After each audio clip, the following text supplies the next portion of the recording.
All right, this is the notes for section 8.2, inverses of relations.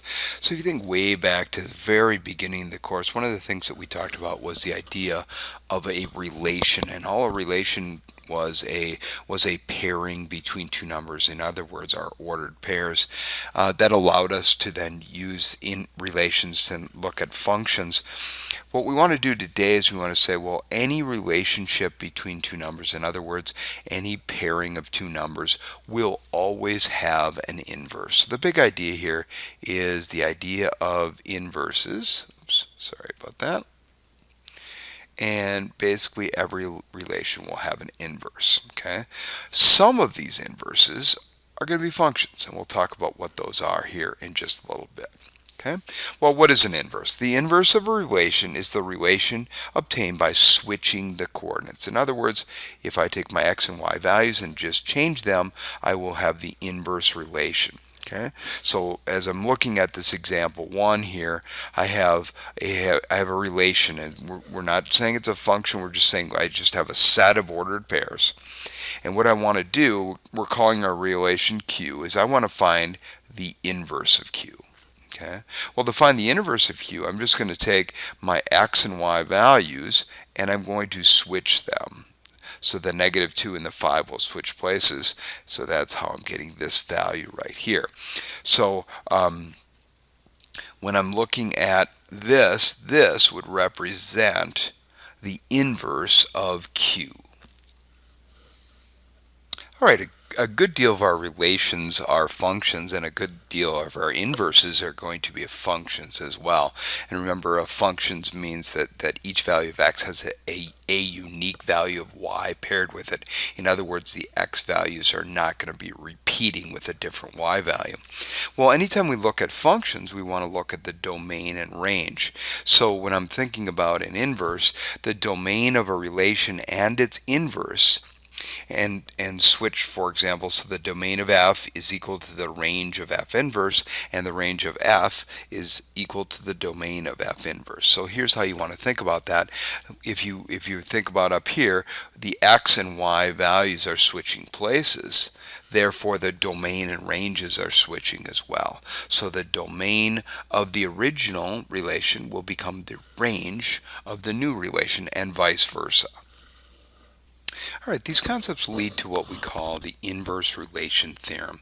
And basically what we're doing is we're saying, okay, so let's say we have a function, and or f is a relation and g is the inverse of f. So we're starting out with a value f, which we're going to call it's a relation, and then g is the inverse of that relation. Okay? If that happens, then a rule for f exists. If we know a rule for f exists, then a rule for g can be found by taking x and y and switching them. Okay, so we switch where x and y are. Once we do that, we can find a rule for the inverse. The graph of g is the reflection image of the graph of f over the line y equals x. So in other words, when I look at their graphs, they will be reflection images over the line y equals x. And then finally, the domain of g is the range of f, and the range of g is the domain of f. So anytime we're looking at the relationship between any relation and its inverse, these three rules apply. All right, let's take a look at example 2 here. It says, consider the function y equals -2x squared with a domain as the set of real numbers. What is an equation for the inverse of this function? So let's do a first of all. So if I'm looking at a here, I'm going to take this equation, and all I need to do is take my x value and my y value and switch them. So I'm going to say x equals -2y squared. Now next section we'll talk about how we can then solve these types of things for y, but right now this is an equation, and that's all it asks for the inverse of our original function. Part B says to graph the function and its inverse on the set of axes. So let's do that. I've drawn in the line y equals x because we know the inverse is a reflection over that line. So first of all, I'm going to look at my function up here, and I'm going to make a t-table of my x and y values. And I know when x is 0, y is also 0. And let's just do when x is 1, when x is -1, and then 2 and -2. That gives us our 5 values. So if I put 1 in for x, I get 1 squared times -2, which is -2. Well, then -1 is going to be the exact same thing. And if I put 2 in there, 2 squared is 4. 4 times -2 is -8. And -2 will be the exact same thing. Alright, so what I've done then is I've plotted those points, and then we're going to just go ahead and draw that curve in real quick. And it doesn't have to be perfect here, just using those points to get our parabola. Now we want to graph the inverse of that. Well, the inverse of it is just switching our x and y values. So 0, 0 is going to stay in the exact same spot.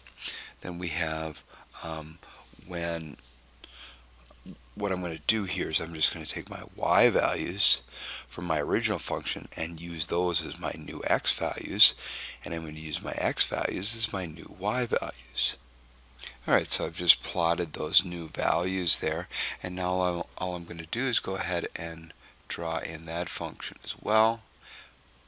I misspoke there. I said that it was a function, but that gets to our last question. Is the inverse a function? Well, if I look at this green relation here, if I were to draw a vertical line through it, so let's go to it with a different color. So if I thought about my vertical line test, in order for it to be a function, the vertical line can only hit a function in one place. But you notice that there's a lot of vertical lines I could draw that it would hit that in two places. Therefore, the answer to this is no, it is not a function. Okay, and in part C of example 2, I used the vertical line test here to check to see if the inverse was a function. Well, it turns out that we can actually check the original relation to see if it is a function and to see if its inverse is a function.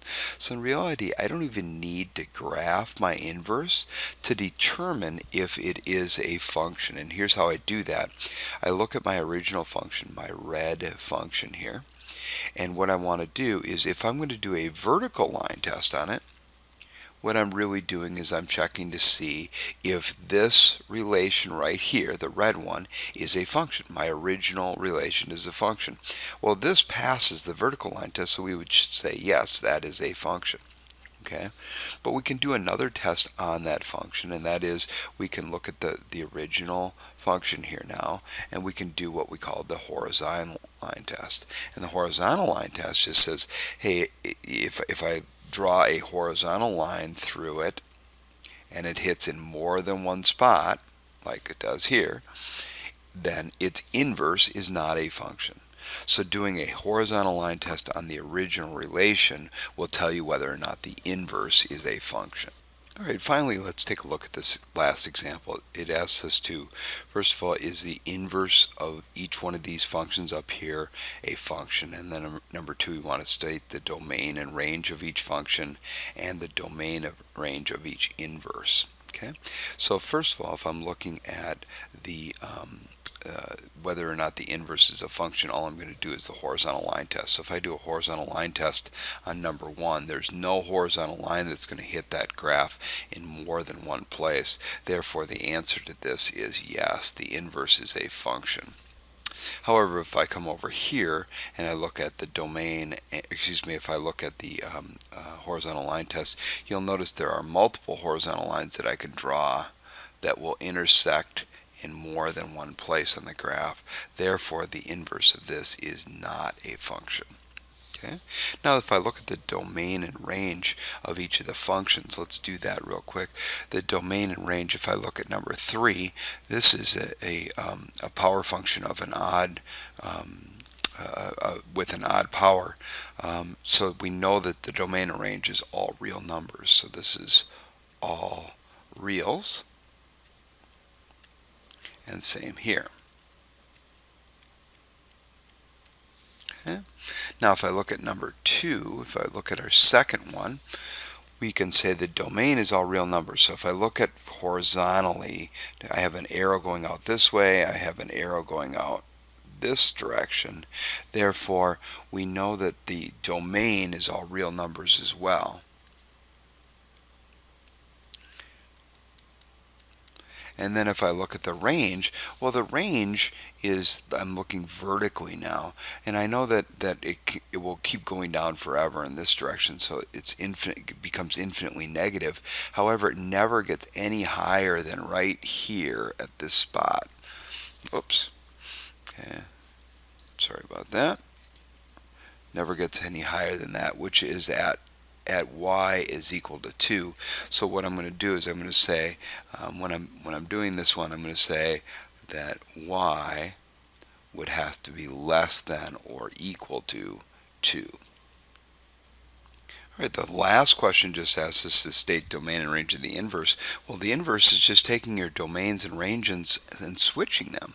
So if in this case they're both all reals, so the domain and range of the inverse are also going to be the same. So this is both the domain and range for both the function and the inverse. Okay. Now over here, I'm going to have to switch these two around, okay? But domain is in terms of x, so my domain of the inverse is going to be x values that are less than or equal to 2. And the range is going to be all real numbers. So remember that domain and range just switch when we look at inverses.